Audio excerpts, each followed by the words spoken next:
Oye País, buenas noches, Oye País, yo soy Rudy González, gracias por su compañía en esta hora como cada noche, aquí por Color Visión, qué bueno que me acompañan. Miren,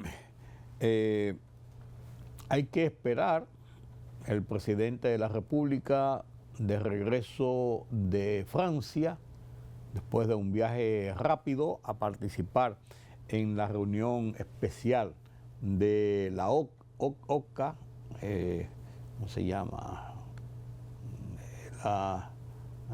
Aquí lo tengo. De la reunión especial en que participó en Francia junto con el presidente Emmanuel Macron. La Organización de Cooperación y Desarrollo Económico. A su llegada a República Dominicana, todos estamos esperando las orientaciones, las medidas oficiales para,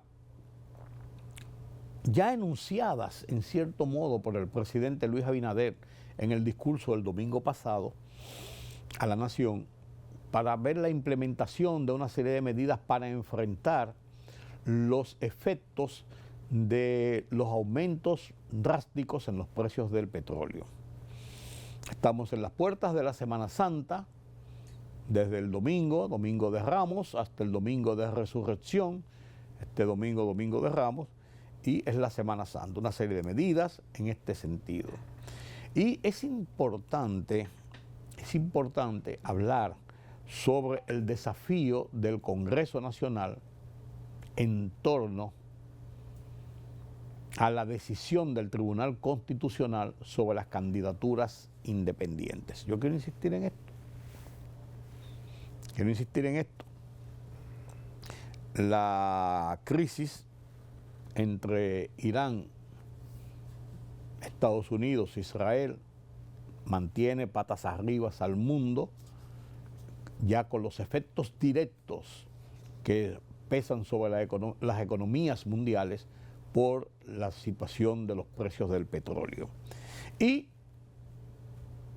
las rebatiñas políticas dan su efecto ya en lo que son las derechas y las izquierdas. En el caso de Chile y la candidatura de Michelle Bachelet para la Secretaría General de Naciones Unidas. Estos y otros temas después de la pausa. El gobierno autorizó el uso de firma digital para la aprobación de órdenes de pago a través del sistema de información de la gestión financiera y validados mediante el gestor de firma gubernamental Firma GOV. La disposición, que tiene como fin reducir los tiempos de pago y hacer eficientes las gestiones administrativas en las instituciones públicas, fue firmada por los ministros de Hacienda y Economía, Magín Díaz, de Administración Pública Sigmund Freud, el Contralor General Geraldo Espinosa y el Tesorero Nacional Luis Delgado. La implementación de la firma digital se realizará de forma progresiva, conforme a un cronograma definido por el Ministerio de Economía en coordinación con la Contraloría, el MAP y la Oficina Gubernamental de Tecnologías de la Información y Comunicación. Ante la escalada del conflicto geopolítico en el Medio Oriente y las disrupciones en el comercio marítimo global, el Ministerio de Industria, Comercio y MIPYMES activó un protocolo de anticipación estratégica junto con el Consejo Nacional de Comercio de Provisiones. Este encuentro de alto nivel, encabezado por el ministro Yayo Sanz Lobatón, tuvo como objetivo central trazar una contención que garantice el abastecimiento continuo, neutralice la especulación y preserve la estabilidad económica de las familias dominicanas. La Defensa Civil y el Ministerio de Interior y Policía anunciaron que aproximadamente 267 playas y balnearios permanecerán cerrados durante la Semana Santa, que comienza este próximo lunes. Estas instituciones indicaron que la medida forma parte de un plan para garantizar la seguridad de los vacacionistas y ciudadanos que se desplacen hacia el interior del país durante el largo asueto. En la provincia de San Cristóbal se reportaron 20 balnearios clausurados, mientras que en el municipio de Santo Domingo Este fueron clausurados 36. El Distrito Nacional, por su parte, registró el cierre de 3 importantes balnearios.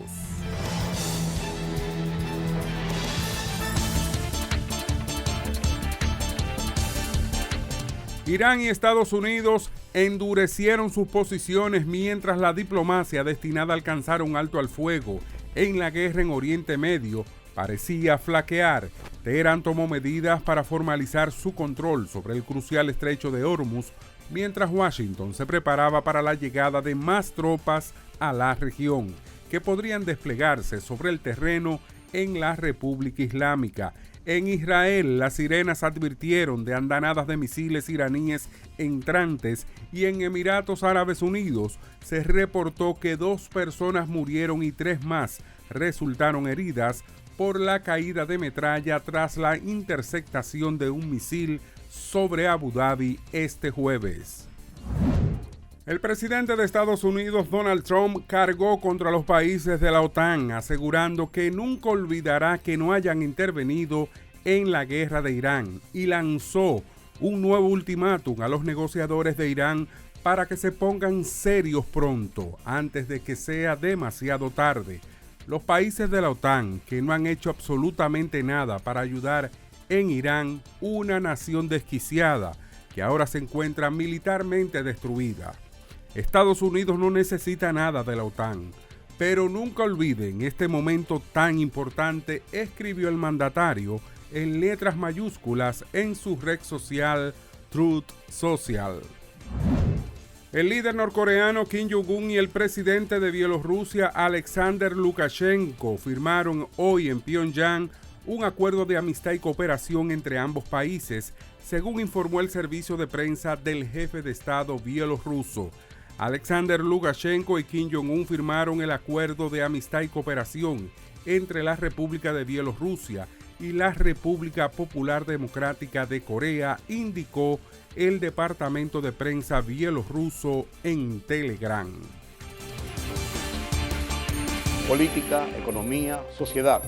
Los temas del día a día los contamos con claridad y con precisión. Recuérdate que el INTEVI se aumentó a un 18 para bajarlo a un 16. Sí. Una libertad de prensa que ellos no manejan y de expresión. Hay una especie de experiencia frustrada de la OEA en Haití. En Oye País, información veraz, periodismo con valor. Oye País, de lunes a viernes a las 12 de la medianoche por Color Visión. Siempre lo mejor.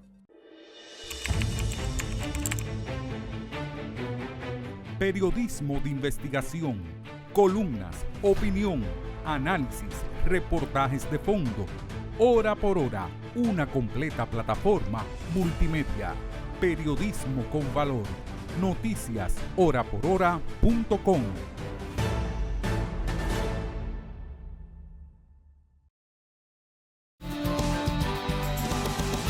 Gracias por continuar con nosotros aquí en Oye País. Qué bueno que nos acompañan a conversar sobre los temas económicos a propósito de que es el tema central en República Dominicana con los efectos de la situación de guerra y los precios del petróleo y los combustibles aquí en República Dominicana y en el resto del mundo. Se han anunciado medidas, se han enunciado medidas y todavía no se han puesto en vigencia, nos han dado los detalles, pero esto está ahí, como es lógico, como es normal. Qué bueno que me acompañan en esta hora. Carlos Cuello tiene la palabra. ¿Son suficientes las medidas que se han anunciado, los ajustes que se han enunciado aún, don Carlos? Hola, buenas noches. La verdad es que son muy parciales con todo y que van a impactar lo que es el nivel de precio de la economía. Están impactando el nivel de precio de la economía, claro. Pero son parciales. La semana pasada comentábamos que el subsidio a la gasolina bordeó los 1.500 millones de pesos para esa semana, recordemos que toda la semana que se revisa, Claro, ¿no? claro. Y las proyecciones que se tienen ahora mismo a los precios actuales, que el barril de petróleo ha subido entre 30 y 40 dólares, eso es más de un 40% del precio que estábamos nosotros proyectando, y el que veníamos manejando, que eran 60, 65 dólares, ¿no? En algunos casos incluso llegó a cotizar por debajo de los 60 dólares. Así es, así es. Entonces, esto va a suponer un incremento en lo que es el subsidio de mantenerse tal cual entre 40 y 50 mil millones de pesos. Eso no lo aguanta ni esta ni ninguna economía. Y de hacerlo de manera, yo diré, irresponsable, ¿no? Terminaríamos como Argentina, que llegó a registrar un déficit cuando llegó Milei de cerca del 20% del PBI. Sí. Bolivia. En todos los casos. Pues nosotros lo aguantamos un déficit del 20%. No, eso es insostenible. No. Eso es insostenible. Entonces, Con el 3% nos volvemos locos. claro. Entonces, bueno, el mismo 3% de déficit que teníamos proyectado va a ser difícil que se pueda Mantener en ese nivel. Claro, claro. El último subión que nosotros tuvimos fue de la pandemia, ahí se explicaba. Claro, ¿no? ahí había una razón. Fue más del doble de lo que se proyectó. Sí. Pero el reajuste, dice el ministro de Hacienda, que compensa parcialmente, ¿no? Porque con ese reajuste de unos 15 pesos, esto reduciría en unos 10 o 12 mil millones de pesos lo que el subsidio proyectado, reproyectado, porque la verdad es que originalmente se contempló un subsidio que andaba entre los 2 y los 15 mil millones de pesos. Eran 250 mil pesos, millones semanal, lo que se estaba compensando, ¿no? Y eso obviamente que era un subsidio de entre 12 y 15 mil millones. Pero para el tiempo que resta, estamos hablando de que podría girar en torno a los 40 o 50 mil millones. Es muy temprano todavía. Suponemos que la guerra no se va a mantener en el largo plazo. No, pues hay que ver los efectos colaterales que va produciendo y cuándo comienza una recomposición después de la guerra. Lo cierto es que, viendo uno la cosa con un poquito más de objetividad, esa guerra no debió suceder. No debió suceder, pudo haberse evitado, quizás por la vía diplomática, que era en la que se estaba en este momento, ¿no? Pero los efectos se están viendo rápidamente, ¿no? Y muy duros. Sí, porque es por las características de la zona. Y los daños, óyeme, se están sintiendo, porque se está destruyendo infraestructura, que te da un costo recuperarla y ameritará de un tiempo para que se pueda convertir, digamos, para que se pueda retomar la producción. ¿Tú entiendes, Carlos? Y yo me hacía esa pregunta y tengo que preguntar a Carlos, y la quiero compartir con ustedes, lógicamente, no una conversación privada, que entonces se entiende la lógica y se justifica el que nosotros hayamos guardado las reservas en dólares que tenemos en el Banco Central, la hayamos mantenido ahí siempre para esperar o para poder paliar situaciones como esta que se han presentado? Mira, la lectura que se le da a una acumulación de reservas es de doble vía, ¿no? Okay.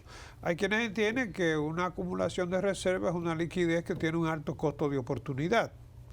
Sobre todo cuando tú lo estás logrando sobre la base de adelantar un endeudamiento que estaba programado para el año, correcto, según el presupuesto, y tú has aprovechado la coyuntura de los mercados.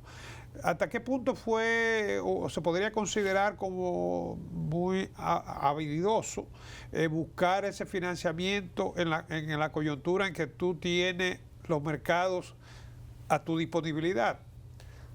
Eso habría que verlo.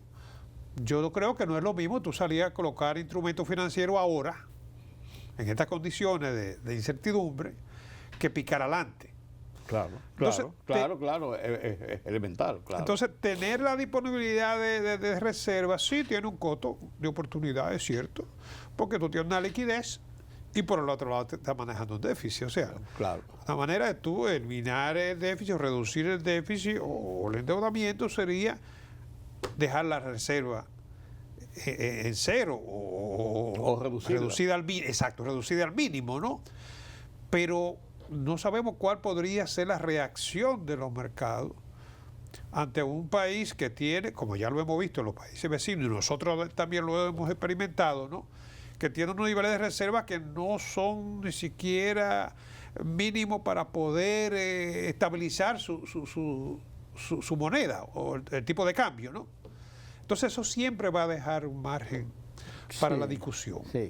Sí, porque uno piensa, bueno, tengo unos cuarticos ahí que puedo usarlo, pero ¿sobre qué costo estoy usando esos cuarticos? Tengo esos cuarticos guardados. Sí, hay quienes dicen que eso no es real, porque si tú tienes una liquidez de 20, pero de 22, entonces tú no tienes tal liquidez. Claro. Mientras tanto, tú dispones de esos recursos. Dispone de eso. ¿Qué deba? Bueno, la deuda, primero la deuda no te la están presentando a la vista.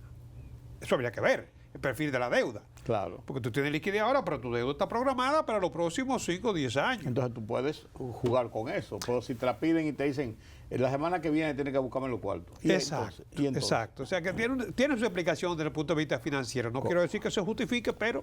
Pero es la realidad. Claro, claro. Pero yo entiendo que tiene una justificación, entonces en tal caso, en cierto sentido, tiene una justificación. Claro, claro. De todo modo, el presupuesto tendrá que ser reformulado, probablemente. Lógico. No sé si se esperará a junio o, dependiendo, si la situación sigue como va, se va a hacer. Por eso yo decía que hay que esperar las medidas. Porque las medidas deben tener un conjunto y una visión de esas medidas. Las medidas adelantadas y las que vendrán. Sí, no, por eso, el conjunto de las medidas, porque la medida inmediata ha sido el aumento en los precios de los combustibles. Sí, hay que ver cómo se va a reflejar, ya habló el presidente, en la tarifa eléctrica. Hay que ver cómo esto se va a reflejar en el transporte, si vienen más aumentos en los costos del transporte, y esto a su vez en los costos de los alimentos, por ejemplo. O sea, hay que ver dentro de eso y cómo paliar entonces esos efectos. No, de que van a tener un impacto directo en lo que es el nivel de precio de la economía, de eso no hay lugar a duda. Claro. Eso no hay lugar a duda, pero de que las medidas hasta ahora son insuficientes, son, digamos, iniciales para hacer algo, ¿no? Más allá de lo que es el mensaje, porque eso es lo que se impone, ¿no? Austeridad. Sí. Pero no se puede descartar que en el proceso mismo haya que seguir...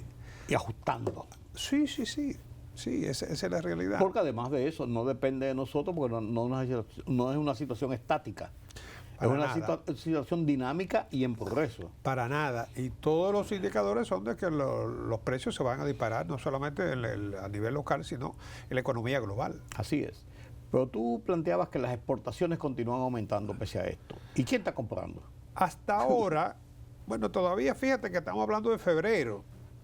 Todavía febrero marzo no sé. Fue el gran empujón del tema de la crisis. Sí, pues de repente, aunque los mercados han estado muy nerviosos para lo largo de lo que va del año, ¿no?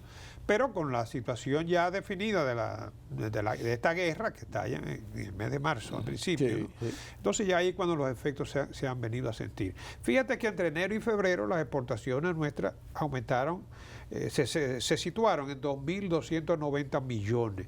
Esto refleja un incremento de 13.74 con respecto al año 2025. Correcto. Las exportaciones de régimen de zona franca para ese periodo fueron de 1.243 millones y el crecimiento de la zona franca ha sido más moderado, ha sido más afectada por la inestabilidad de los mercados, sobre todo de Estados Unidos, que es el principal mercado de la zona franca, ¿no? Pero con todo y eso reflejan un incremento de 2.33%. Para este periodo, el 60.37% de las exportaciones ha bajado un poquito, era de 65.35%, pero con el oro, ahora la zona franca todavía se mantiene en el 60.37%. El 72.8%, prácticamente el 73% de las exportaciones de zona franca va a los Estados Unidos, que es el principal comprador. El mercado, sí, bueno, en las exportaciones nacionales, enero-febrero registran 999.9, o sea, 1.000 millones, digamos, ¿no? Presentando un crecimiento de un 43.7%. 53%. En relación a los dos Con primeros meses del año enero, pasado. febrero del año pasado, el primer bimestre del año pasado, ¿no? Obviamente que aquí el 59.38% pertenece a los oro. minerales. Y el oro explica el 97.86% El de oro, las exportaciones, claro. de lo que son las exportaciones metálicas, Sí, ¿no? porque el gran boom de los precios del oro fue de mediados del año pasado a finales del año pasado. Pero fíjate que casi el 60% Sí. de las exportaciones que Sí. son metales. Entonces, es evidente que en este incremento de las exportaciones, el gran impacto lo explica, ¿no? El oro, fundamentalmente. El oro sí, porque de los otros metales, el ferroníquel está en una reducción por la paralización de Falcon Bridge. Y la plata es un complemento, ¿no? Sí, es un poquito. Sin embargo, las exportaciones, las importaciones, lo que el país compra, Sí. ¿no? Se han caído en un 3.11%. Sí, Bueno, eso nivela un poco. han bajado un poco las importaciones, las no petroleras han caído en 0.71%, ¿no? Al pasar de 3.763.78 millones en enero, febrero, a 3.737 millones el año, este año. 19.21% corresponde a la petrolera, o sea, 19.7%. Sin embargo, la petrolera hasta febrero tienen una caída de un 14%, cosa que se va a revertir ahora. Claro, claro. Pero Y hasta con- febrero, se va a revertir y con esos precios. pero hasta febrero las petroleras representaban un 19.21%, digamos que 80-20 Sí. prácticamente, ¿no? Y con una caída de un 14.14%. Sí. Entonces, el 81% de las importaciones ingresaron bajo el régimen de despacho a consumo.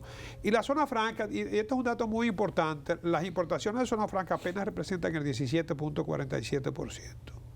Las importaciones de zona franca. Y de las exportaciones representan el 60%. Sí. Lo que te indica a ti que hay un alto valor agregado de mano Sí, de sí, obra. sí. Hay un... Aunque no hay muchos insumos, materia prima local, excepto en el caso específico de manufactura del tabaco y el cacao, pero gran parte de la materia prima es importada, Sí, ¿no? sí. Pero con todo y eso, fíjate que el valor agregado, o sea, óyeme, el 60% de las exportaciones y el 17.4% de las importaciones, ¿no? Yo creo que ahí es donde hay que ver y sacarle su comida aparte a la zona franca. Hay que ver. Mira, Carlos, y no podemos dejar esta conversación sin hablar de la indexación salarial, que se ha hablado de eso y se ha vuelto de nuevo y se ha tomado políticamente, pero hay una situación. Mira, como es natural, con el incremento del salario, aumentó también la parte de la población que paga impuestos. Lógico. Porque desde 2017 se ha mantenido la indexación frisada, ¿no? Y los salarios han ido incrementando. Claro, o sea, fíjate que claro. ya la escala superior de salario, con el último reajuste, salario mínimo del sector privado no sectorizado, bordea los 30.000 pesos mensuales. Y la parte exenta es de unos 34.700. O sea que ya casi está. Es más, con una buena bonificación ya habría que hacerle retención al que tiene 30.000. Fácilmente. Sí, porque tú sabes que se suma todos los emolumentos recibidos por el trabajador, ¿no? Entonces, esa parte, dice la DGI, ¿no? Que 22.699.5 millones de pesos de los primeros 2 meses del 2026 equivale al 81.7% del impuesto que se había programado para ese sector, que aportó 27.795. O sea, ese sector de los trabajadores que contribuye, Sí. es la tercera fuente, ¿no? Fíjate que está representando para la DGI un porcentaje muy importante como para prescindir de él. Claro. Oye, me estaba hablando, bueno, las estimaciones que se hacen es que la indexación privaría al gobierno de unos 18.000 millones. Eso se anunció oficialmente, unos 18.000 millones en el año. Pero con este ritmo que lleva, Sería fíjate mucho que mayor. nada más en estos 2 meses son 3.000 millones Sí, por encima sí, sería lo que ha mucho. recaudado. Sí. O sea, sería mucho. Bueno, en 2 meses sí, 1.500, 18.000 millones, sí. ¿no? Entonces, la indexación yo creo que peligra con estos datos, ¿no? Porque de algún lado habría que sacar esas entradas. Y ahora no estamos como para eso. Ahora como que el horno no está para galletitas. Sí. ¿no? Ahora eso es más complejo. Muy complejo, porque incluso las mismas recaudaciones del oro son coyunturales. Sí. Es fruto de todo este mismo y proceso. se ha demostrado cómo hay fluctuaciones muy drásticas. No podemos dormirnos de ese lado. No. Y la de petróleo es una realidad. Es una realidad que, como tú decíamos en principio, sabemos cuándo comenzó, pero no cuándo va a terminar. Todas las proyecciones están hechas sobre la base de que se mantendría a lo largo del año entre 60 y 65 dólares el barril. Que para ser retorne. conservadores. Lo más probable es que retorne. Sí. Pero como quiera. Sí. Aún a 60, 65 dólares había que subsidiar. Poco, pero había que subsidiar para mantener el precio como se mantuvo desde se ha venido manteniendo desde la pandemia. Claro. Que nosotros ya hemos dicho en reiteradas ocasiones que es improcedente. Sí. Pero es una realidad y obedece ya a una realidad de la economía dominicana. Y nunca he visto que salga la gente a hacer protesta aquí para que le quiten el subsidio. Le incrementen, exacto, un precio. Al contrario. Gracias, Carlos. Esta semana mi columna la dedico al tema de la situación de la economía, las medidas a tomar y mis opiniones en ese sentido. La comparto con ustedes a continuación.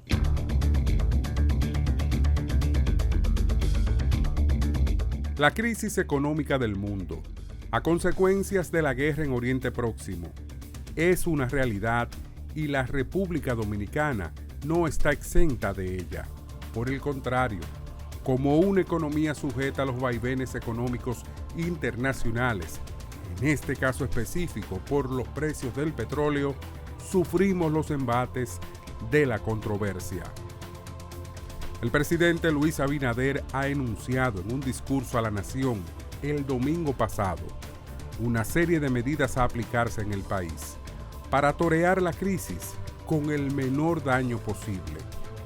Pero debemos estar conscientes de que no saldremos ilesos, que tendremos que hacer sacrificios, reformular y o posponer proyectos, planes, decisiones.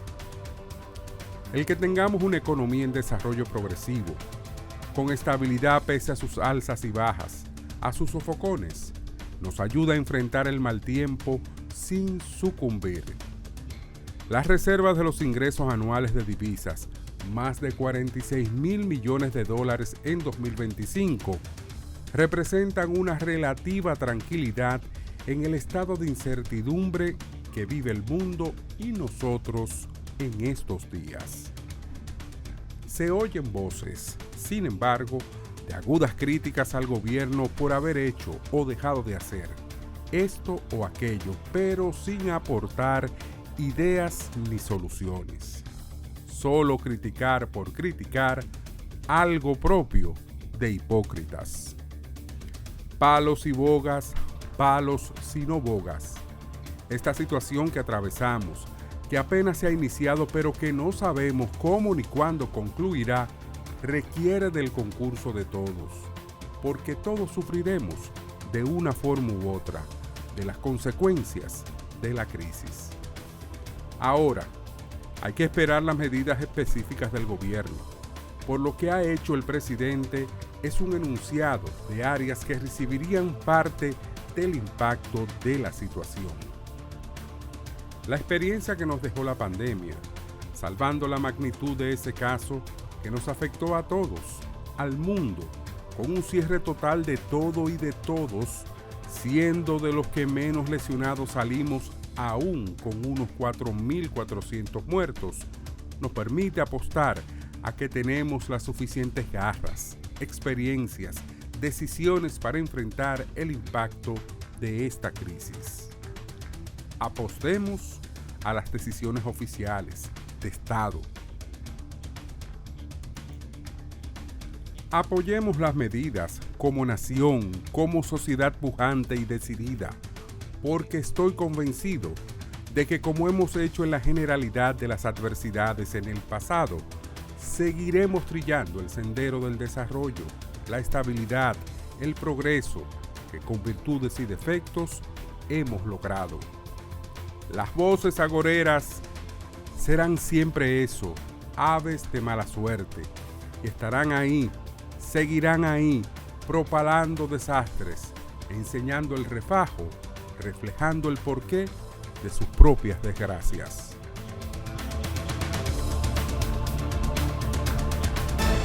La libertad solo reside en los estados en los que el pueblo tiene el poder absoluto. Por el respeto a los valores democráticos y la dignidad del pueblo dominicano, El Rumbo de la Tarde, plural, objetivo, comprometido siempre con la verdad. Con Georgie Rodríguez, Rudy González y Ramón Colombo.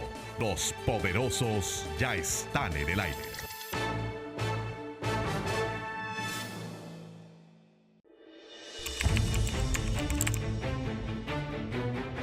Periodismo de investigación, columnas, opinión, análisis, reportajes de fondo, hora por hora, una completa plataforma multimedia.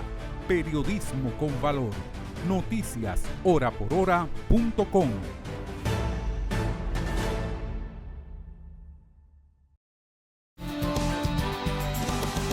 Hoy vi un reportaje en el periódico El País de España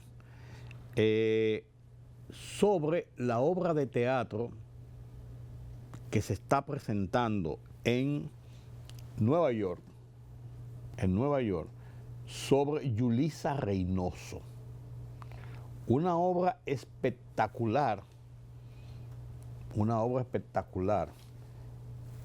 que si nos ponemos a ver, forma parte, por así decirlo, de la familia dominicana.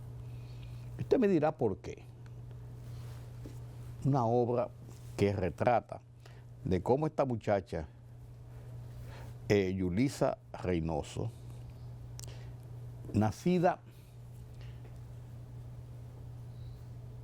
en Salcedo en 1951, llegó a Estados Unidos unos años después, chiquita, a reunirse con su mamá que había emigrado a la ciudad de Nueva York. Y relata la historia que cuando Yulisa Reynoso llegó a Nueva York, el inspector de migración le decía que ella tenía el perfil de constituirse en una carga pública para los Estados Unidos, porque no tenía arraigo, de familia pobre, de gente trabajadora, pero se insertó en la sociedad norteamericana. Graduada con honores en 3 universidades, después de haber llevado una vida ejemplar, pasó a formar parte del gobierno de los Estados Unidos. Pasó a ser parte, la asistente personal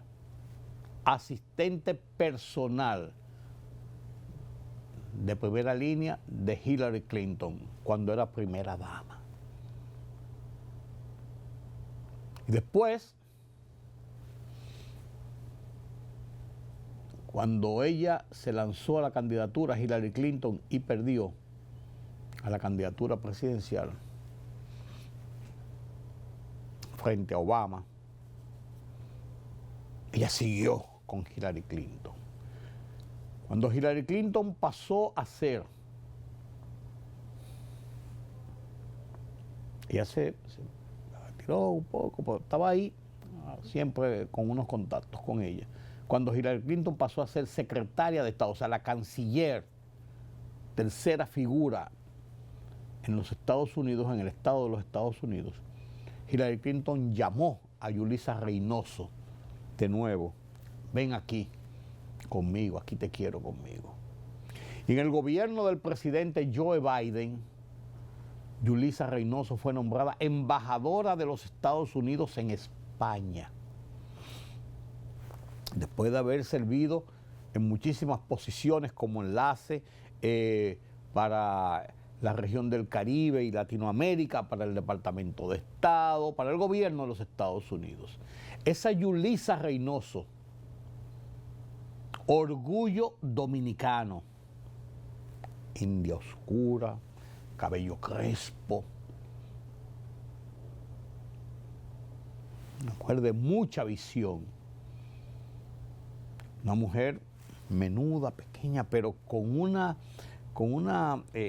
calidad profesional. Una mujer de Estado. Broadway ha protagonizado una obra teatral de 1 hora y media en los teatros de Broadway que se llama Carga Pública, en alusión a lo que le había dicho aquel agente de migración cuando ella llegó a Estados Unidos, que iba a ser una carga pública. ¿Y quién llegó a ser, o ha llegado a ser? Yulisa Reynoso, actualmente en uno de los bufetes más prestigiosos de Nueva York, de bufetes de abogados, porque ella es abogado de primera línea, conocedora como quien más de las relaciones internacionales, de las relaciones de Estados Unidos con la región. Entonces se ha hecho esta obra, Carga Pública, y el periódico El País, que están viendo ustedes, le dedica esta reseña en su edición de este miércoles, a gran espacio en el periódico El País, en la portada de su periódico digital, de su website, que es uno de los más prestigiosos, principal periódico de habla español en el mundo, y uno de los grandes periódicos del mundo, considerado dentro de los 10 principales periódicos del mundo, por su profundidad, por su firmeza, por la calidad de sus análisis, de sus reporteros, de sus editores. Entonces está destacado allí ese reportaje de nuestra Yulisa Reynoso, quien siempre ha levantado en alto la bandera dominicana y es norteamericana, porque se nacionalizó norteamericana después de obtener residencia y todo esto, y ha servido al gobierno de los Estados Unidos por mucho tiempo, pero levanta con orgullo esa bandera dominicana en Estados Unidos. Y entonces se le ha dedicado esta obra, se llama Carga Pública, que va a estar exponiéndose hasta el mes de abril en los teatros de Broadway como una gran representación del progreso, del tesón, de la profesionalización, de la lucha de todo hombre y mujer por sobrevivir, por insertarse fuera de su lar nativo. Y eso, cuando yo leí en la mañana temprano, en la madrugada, esta historia de Yulisa Reynoso, narrada, yo conocía muchas partes ya de la historia de Yulisa Reynoso, pero narrada en el entorno de lo que es la obra, y hay unas fotografías incluso de la obra y de esta persona que a ella la encarna, se llama, ¿cómo se llama? Carga Pública, aquí lo tengo, Carga Pública, de Carga Pública a figura clave del deshielo con Cuba en la era de Obama, la historia de Yulisa Reynoso llega al teatro.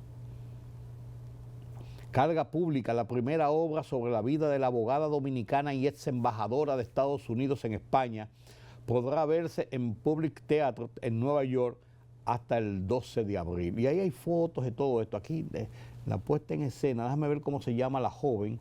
La historia la escribe Ana Vidal Egea, del periódico El País. A ella le encarna, hace el papel, una persona muy parecida a ella, Sabrina Guevara, protagonista de la obra ganadora del Pulitzer Walter by Sponford. Y Barbara Walsh, conocida por varias producciones en Broadway, son las dos protagonistas de la obra. La principal, que es esta figura, Sabrina Guevara, es la que hace el papel de Yulisa Reynoso en la obra.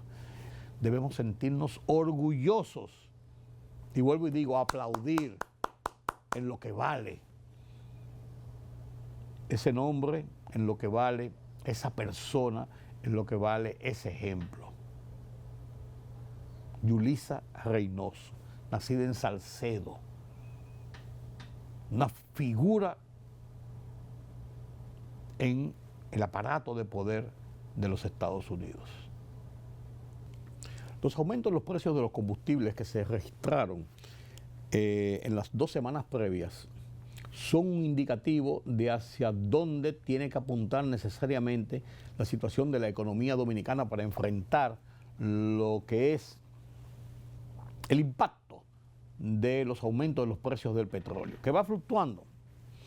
86, 90, 92, 95, 105, 110, baja, sube, pero no ha llegado a un punto de estabilización mientras sigan las hostilidades, el estado de inestabilidad en el Golfo Pérsico, en el Medio Oriente, principal productor y suministrador de petróleo, de combustibles al mundo. Mientras esto persista, no sabemos dónde va a llegar esta situación. Entonces, países como República Dominicana están en la obligación de buscar medidas de compensación para evitar que los efectos de esa crisis, de esa inestabilidad en los precios del petróleo, sean catastróficos para la República Dominicana. Nos va a afectar, nos va a golpear. Hay que tomar medidas, no cabe dudas. No es sensato que se trate de convertir esta situación en una oportunidad de crisis política y social, de asusar a la gente a que no se hace nada, que debió hacerse esto, que debe ser esto, debe ser aquello. Vamos a esperar las medidas que se van a tomar, ponerlas en una balanza y ver hacia dónde vamos. República Dominicana tiene en su aval haber podido superar la crisis de la pandemia, por ejemplo, donde el mundo cerró y donde nosotros fuimos seriamente afectados. Sin embargo, fuimos de los primeros que salimos a flote en nuestra parte de recomposición de la economía por medidas radicales, desafíos a la situación, medidas hasta osadas en muchos momentos, que fueron blanco de críticas y de aprehensión, pero salimos de la crisis, nos reconocen esas medidas y salimos de la crisis. ¿Por qué no ahora? El gobierno anunció una serie de impactos que va a sufrir quizás los alimentos, el transporte, la energía eléctrica, en cuanto a sus costos y en cuanto a la inversión del público. Lo más importante en esto, y ya el sector privado, en unas declaraciones bastante sensatas, ha dicho que hay que aunar esfuerzos y que todos debemos aportar un granito de arena. Y esto es correcto. Una de las cosas que le endilga a la oposición política es que el gobierno tiene que dar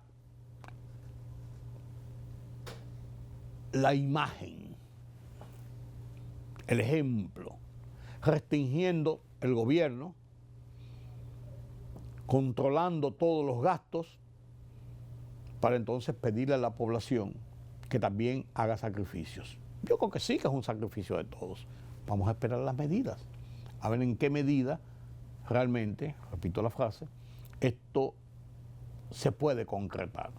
Pero adelantarse, incluso a poner ejemplos de que en el año tal había tal situación y nosotros, qué sé yo, todos los tiempos son diferentes. Las coyunturas no son iguales. No son iguales. Alguien oía en un programa de radio decir que el gobierno lo que tiene que hacer es despedir la mitad de la empleomanía pública.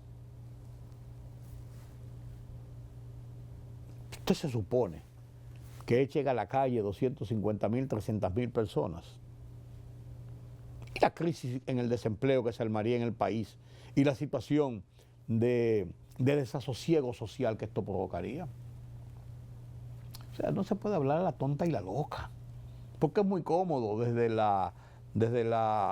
el confort de una oficina o de un micrófono en la boca o de un programa de televisión opinando, usted decir que debemos bajar las estrellas del cielo o que debemos hacer tal o cual cosa.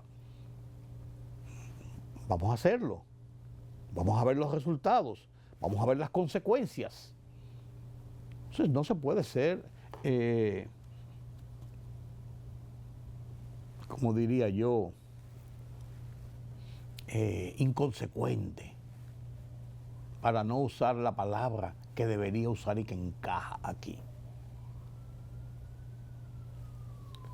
Porque es un momento en que debemos asumir responsabilidades y responsabilidades serias. Es un tema de país. La política vernácula, cotidiana, vamos a ponerla ahí al lado. No la reprimamos, ahí al lado. Y vamos a actuar en consecuencia del todo. Si no hay país, no hay política. Si no hay estabilidad, no hay democracia. Si hay crisis social, se pierden las libertades. De eso se trata, señores. De eso se trata. Seamos juiciosos. No seamos alegres, porque es muy cómodo criticar y decir, ¿y por qué tú no haces esto y no haces aquello? Ayúdame a hacerlo. No. Es un momento de reflexión, un momento de todos. Y de que todos vamos a tener que apretarnos los cinturones, debemos hacerlo. Si queremos salir a flote. Si queremos salir a flote. Las perspectivas de este año en el planteamiento de la economía, las proyecciones, no son del todo, hasta cuando estalló esta crisis, eran halagüeñas, con sus virtudes y defectos. El turismo creció de una manera importante en el primer trimestre de este año, ha crecido. Las remesas bajaron un poco en los 2 primeros meses del año, pero no entraron en rojo en relación al mismo periodo del año pasado, sino que tuvieron un incremento no tan grande como tuvimos en el año pasado, pues estamos apenas comenzando el año. El gobierno está en los proyectos de ejecución de construcciones, de desarrollo, de inversión pública, dentro de las posibilidades económicas que tiene, pues no se ha paralizado el gobierno, no se ha paralizado el Estado, no se ha paralizado el país. Entonces, en este sentido, es el momento de que todos aunemos esfuerzos hacia allá, hacia tratar de resolver el problema. Ahorro en energía, ahorro en combustible. Tenemos que comenzar a hacer políticas reales por nuestro propio bien, por nuestro propio bienestar y por el bienestar colectivo, a final de cuentas. La crítica, vuelvo y digo, es muy cómoda y muy fácil. La realidad es otra. Yo creo que debemos esperar, vuelvo y digo, las medidas que va a implementar el gobierno, opinar sobre las mismas. Puede ser así, me parece muy bien, pero podemos mejorar por aquí, ¿por qué no por aquí? Y vamos a aportar todos, no solamente de palabrería y decir, qué bueno, levantisco para salir en los periódicos y en los noticiarios y estoy aquí. No, para el bien del país, porque hoy por ti, mañana por mí. Esto es una rueda. Si el país se embroma, como decimos en buen dominicano, nos embromamos todos, no solamente la clase gobernante, no solamente el partido oficial, no solamente la clase empresarial e industrial, que tiene en sus manos el desarrollo económico con los proyectos que genera, No solamente una élite, es todos. Somos todos. Debemos luchar por el país. Ojalá que estemos pensando de esa forma y que actuemos de esa forma.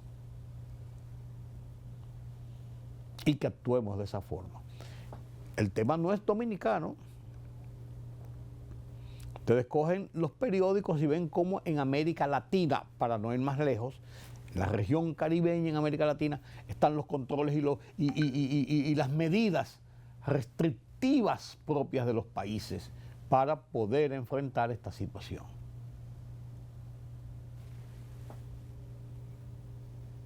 Estados Unidos, Europa. Ahí había una fotografía, ahí está un video. En China, las grandes colas en China para buscar combustible, porque hay medidas de restricción.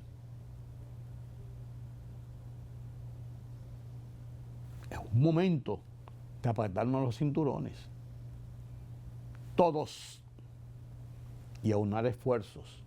No quiere decir esto que la crítica no sea buena, pero no debe basarse el discurso de la crítica por crítica para tratar de torpedear y aprovechar coyunturas y endilgar culpas a otros, que no es una culpa de otros, sino que es una situación general. Y alguien tiene que administrar esa crisis. Y es lo que está haciendo la autoridad, buscando los mecanismos para administrar esa crisis. Usted tiene diferencias. ¿Usted cree que hay otras cosas que se pueden hacer o que se pueden hacer de otra forma? Expóngala.